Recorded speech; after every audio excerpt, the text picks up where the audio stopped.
சாந்தி. அவ்யக்த சமிகை 13 பிப்ரவரி 2025. நமக்கு என்ன சொல்றாருன்னா, प्रत्यक्षता का झंडा लहराने के पहले सिर्फ 2 शब्द हर कर्म में लाना.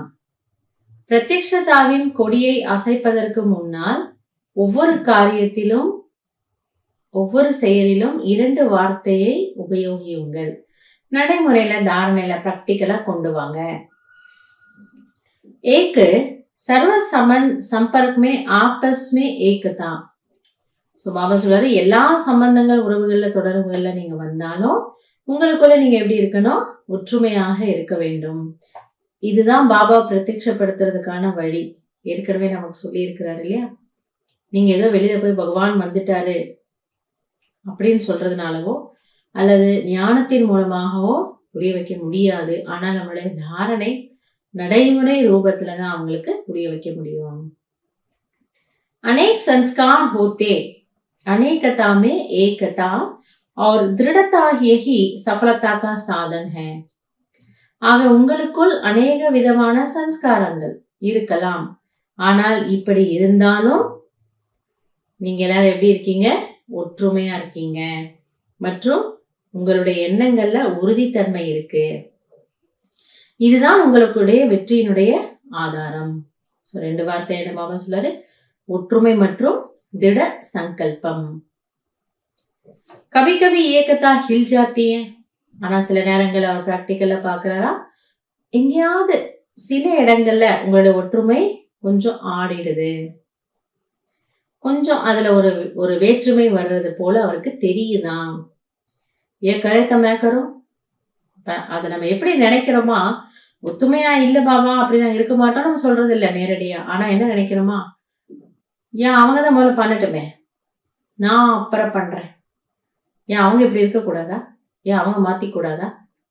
இப்படி இது ஒரு மாதிரியான ஒரு போட்டி, ஒரு ஆரோக்கியம் இல்லாத ஒரு போட்டி, ஒரு கம்பேரிசன். அவங்க பெரியவங்களா, நான் பெரியவங்களா, நீ நான், என்னுடையது உன்னுடையது. இந்த எல்லைக்குட்பட்ட விஷயங்கள் சில நேரம் குழந்தைங்க வந்துடுறீங்க. அதனால பாபா சொல்றாரு, டைரக்டா நம்ம இவங்களோட எனக்கு ஒத்து போகாது பாபா அப்படிலாம் நம்ம சொல்றது இல்ல. பட் இது இருக்கதான் செய்யுதுங்கிறார். அப்ப இதுவும் உங்களுக்குள்ள நீங்க அவ்வளவு ஒரு அண்டர்ஸ்டாண்டிங்கோட அவ்வளவு ஒத்து போறீங்கன்ற மாதிரி இல்லதானே? ஏ கரே துமே கரோ, அதான் இப்படி நீங்க நினைக்க கூடாது. आपका स्लोगन है स्व परिवर्तन से विश्व परिवर्तन, विश्व परिवर्तन से स्व परिवर्तन नहीं. சோ நம்முடைய ஸ்லோகனே என்னவா? சுய மாற்றத்தின் மூலம் உலக மாற்றம். என்ன சொல்றோமா? சுய மாற்றத்தின் மூலம் உலக மாற்றமே தவிர உலகம் மாறினா நான் மாறிக்கிறேன், இது என்னைக்கு நடக்குது? எல்லாரும் என்ன சொல்றாங்களா? உலகம் மாறணும் சார், நீங்க கொஞ்சம் ஏதாவது சேஞ்ச் பண்ணுங்கன்னா அதெல்லாம் என்னப்பா இந்த கூட்டத்துல இருந்துட்டு இதெல்லாம் பாசிபிளா அப்படின்றாங்க இல்லையா? அப்ப அந்த உலகம்ங்கிறது என்ன? காடு, மலைகள், செடிகள், கொடிகள், விலங்குகள், பறவைகள், இதுவா? இல்லையே, மனிதர்கள் தானே. இப்போ உலகம் மாறணும்னா அதனுடைய அர்த்தம் என்ன? அதில் வாழக்கூடிய மனிதர்களுடைய மாற்றம். அதுதான் பாபா புரிய வைக்கிறாரு. சோ இவங்க எல்லாம் மாறட்டும் நான் மாறுறேங்கிறது உங்களுடைய ஸ்லோகன் இல்ல.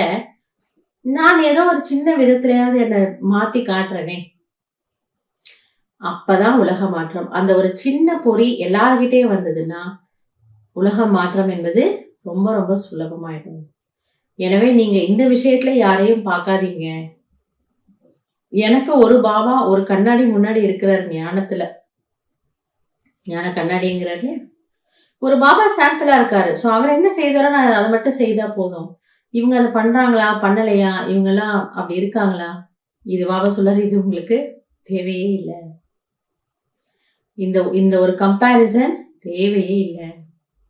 நான் அர்ஜுன், நான் என் பாபாவை திருப்திப்படுத்தணும், நான் நல்லா இருக்கணும், நான் அவருடைய மனசுல இருக்கணும், நான் அவரை குஷிப்படுத்தணும், இது ஒண்ணு மட்டும்தான் என்னுடைய குறிக்கோள். அது நமக்கு வந்துருச்சுன்னா பாபா என்ன சொல்றாரு? இது போல நீங்க ஒத்துமையாவும் இருக்கிறது ஈஸியா இருக்கும் மற்றும் உங்களுடைய காரியங்கள் உங்களுக்கு வெற்றி கிடைக்கும். நல்லது. ஓம் சாந்தி.